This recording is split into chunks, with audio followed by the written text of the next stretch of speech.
Hey y'all. I hope everybody is doing well.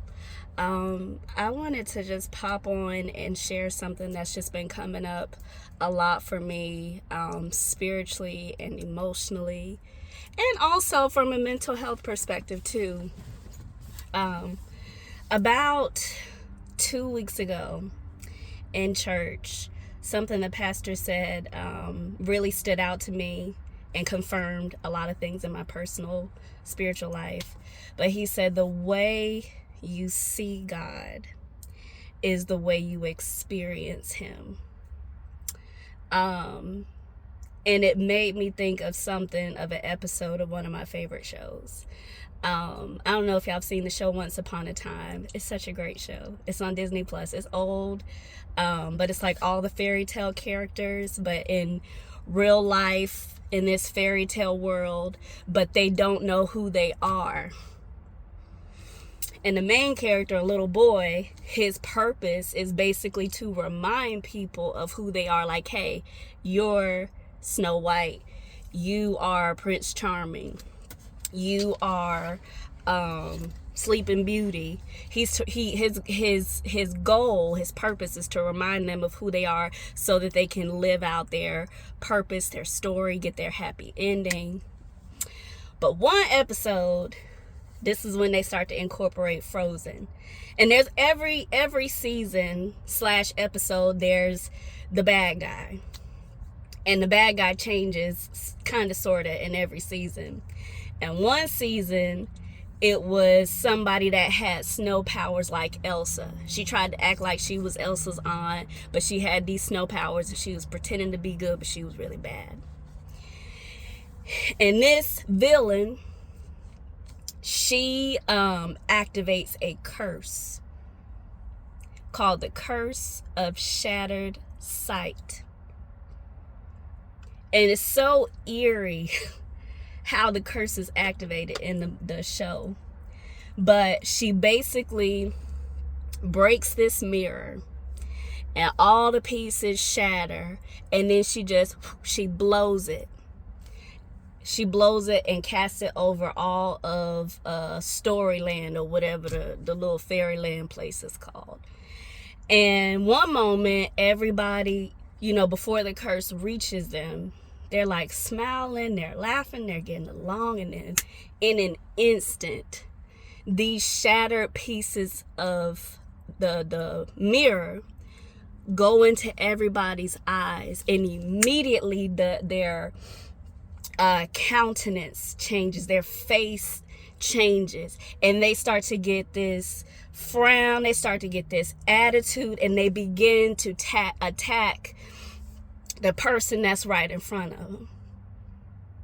And it's like this immediate division and this chaos and uproar in the whole city, the whole town, and people who never fought with each other, people who were never divided against each other, never saw anything evil or bad in each other, all of a sudden they start fighting. Like Snow White and Prince Charming, they're true loves. They get through anything. They'll say to each other, oh, nothing can separate, not even death, nothing can separate us. We'll always find each other. We'll always love each other. And even they start to turn on each other. The Seven Dwarfs just start to turn on each other. Everybody's fighting. And the whole time, the villain that activated the curse is just sitting back and watching everybody take each other out.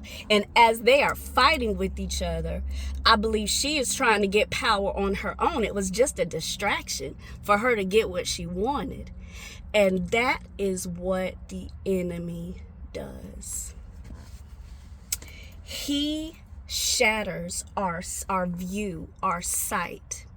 And in the episode, they had shattered sight against each other, like they started to turn on each other.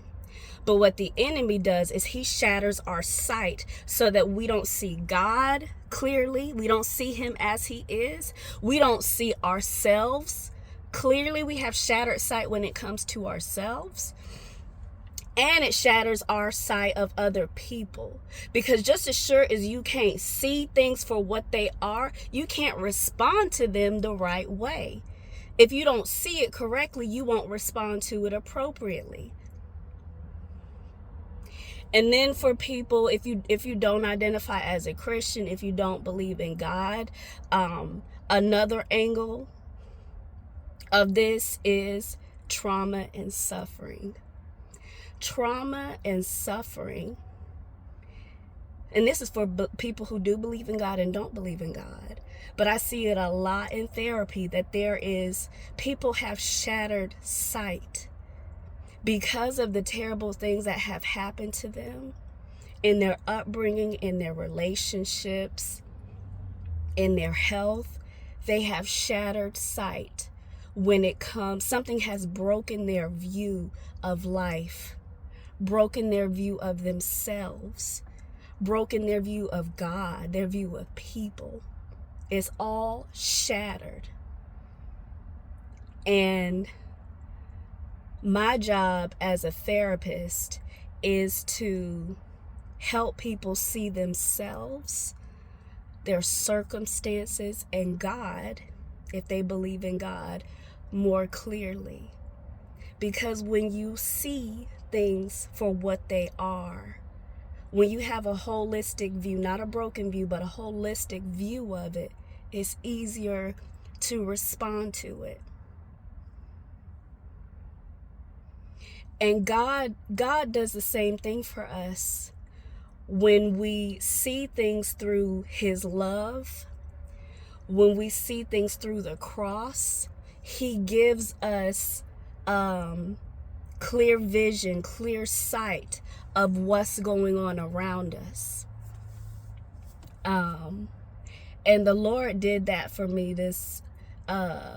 he's doing it for me this week, but he really did it. He really did it last week. Because I'm going to just be real. Last week was a struggle, okay? Your girl had shattered sight. That's why I'm talking about this. I have been wanting to make this particular video for probably about 2 weeks now. But I couldn't even get on here to say nothing because the Lord was still clarifying my sight. I was in a mood last week, okay? And God was so gracious. He reworked my schedule to where I had extra time. I had more time I didn't think I'd have. He provided time for me to spend with him. And in my one-on-one time with him, he led me to Psalm 73, where the psalmist is basically getting real with God. And that's step number one. If you think you have shattered sight, the first thing I want you to do is get real about how your sight is shattered. Get on the fact that your sight is shattered.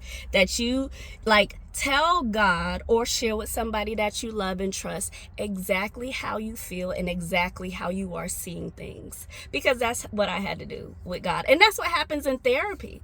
With most people who are ready to start therapy, they come and they get real. They get real about how they're feeling. They get real about what's hard. They get real about what frustrates them, what makes them feel hopeless, what makes them feel ashamed, what makes them feel afraid, what makes them feel angry. So if you have shattered sight, own the fact that you have it and share what might be shattering your sight or what is in the way of you seeing clearly. And that's what I did with God. In Psalm 73, the psalmist, I think it's Asaph who wrote it, not David, I think. But he just starts talking about how he was envious of the wicked, how people who seemingly have it all, who have all the riches and their life is just easy, how they don't ever struggle, and people who try to do right and people who are children of God, they seem to struggle more. They seem to be going hungry. You know, he gets real and he goes on for a few verses about it. Then about halfway through the psalm, or a little more than halfway through the Psalms, he said, I kept trying to understand it and I just couldn't, until I entered the sanctuary of God. And then at that, I can't even remember what verse, but that's when his whole perspective changes. So for those of you who do believe in God, if you have shattered sight, go to the Lord and tell him or ask him to show you what has shattered your sight. And then ask him to help you see clearly. And we do that in the presence of God and in the Word of God and in community with other people, with healthy people. Because when you get into the presence of God, or when you can open up to somebody you love and trust who doesn't have shattered sight,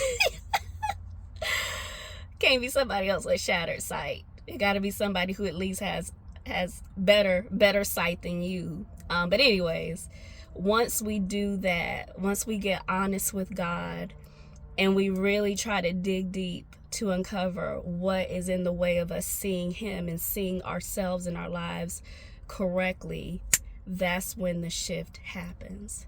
When we shift from complaining to giving thanks. When we shift from fear to love. When we shift from hyper independence, I got to figure out, I got to do it on my own, to dependence on God or asking other people for help. That's when the shift happens. And it's human to have at some point in time, or multiple points in time, to have shattered sight, because again, we live in a broken, sinful world, and the enemy wants you to not see correctly. He wants to use the worst circumstances, like somebody dying, sickness, job loss, divorce, abuse, neglect, disappointment, poverty. He wants to use those things to shatter your sight and to keep you stuck, to keep you depressed, to keep you desperate, to keep you vulnerable. When you have shattered sight, you are vulnerable. I gotta share this. I was gonna hop off because I didn't want to make it long, but I don't care. This video is just gonna be long. But I have terrible, vision. I have in contacts right now, but if I took my contacts out, I would not be able to see myself in this camera. That's how bad it is. I cannot drive without glasses or contacts, or I won't even make it out the driveway. I just won't make it. I won't make it anywhere before I run into something. And I remember about a year ago, because I hadn't been to the eye doctor in years. I was doing 1-800-CONTACTS, that little eye exam online. And then finally I was like, I need to go into the doctor's office. I need new glasses. Like, this 1-800 online eye exam is not cutting it. So I remember going in for my eye exam, and the lady's like, take out your contacts. She asking me to read the letters on the wall. And I said, I can't see it. I can't. The biggest letter that they could put up there, it might have been an E. That might have been the only thing I saw. But that is how bad my vision is. Okay, I'm not exaggerating. So we did a little eye exam, and I'm so embarrassed. She's like, can you read that line there? I said, no, I can't. My vision is really bad. I can't read it. And she's like, okay. And that was the end of the exam. So then she says, go in the lobby area, and they'll call you when they're ready for you. And I cannot describe the fear and the vulnerability in my heart and in my spirit when I had to walk out in the lobby and sit down and wait, because I almost never, I always have something, and I always either have on my glasses or I have in my contacts, even when I'm at home, because I can't see without it. The only time I don't have on glasses or contacts is when I'm literally about to lay down and close my eyes and go to sleep, because then I ain't gotta see nothing. I'm about to close my eyes. And so I'm just sitting in the lobby, and I'm just low-key in a panic because I can see fuzzy things moving around me, and I remember what everything looked like when I had my contacts in, but I couldn't see clearly. And then I was getting anxious because when I was thinking, when they call my name, am I going to be able to find a doctor in the door? So I'm just sitting there and I'm just like, Lord, I can't see. I can't see. It was, again, I see something, I see a message in everything, and I feel like the physical, natural realm is very reflective of what's going on in the spiritual realm. So in me physically sitting there not being able to see, I felt the same way spiritually. I'm like, Lord, I can't see. Like, what are you doing? What is going on? Like, what is up ahead? Like, what's up? I can't, like, literally, I can't see. And it was so frustrating, so nerve-wracking. Because when you have all your senses and you can see and do everything, you kind of depend on yourself, because you're like, I got it. I see the sign. I see the door. I got it. But when you can't see anything, it makes you vulnerable and it makes you needy. And so I'm sitting there and they finally call my name. They say, Victoria, we're ready for you. And I had to listen because I couldn't see. I had to listen carefully to the doctor's voice, and I had to follow her voice in order to get where I needed to be. And it felt uncomfortable, and I was very vulnerable, but it prompted me to not rely on my senses and not rely on what I could see and what I could do, but to rely on somebody else leading me where I needed to be. So if you have shattered sight, if you can't see, if trauma has broken your vision or your sight, if suffering has broken your vision, your sight, or shattered your sight, people, neglect, abuse, poverty, divorce, abandonment, whatever it is, I encourage you to talk to someone you know and trust, family member, friend, counselor, therapist, God. Talk to them. And for those who do know and believe in God, if you cannot see, I want you to quiet the noise. Go before the Lord and listen for his voice. Depend on his voice, and he will give you clarity, and he will lead you where you need to be.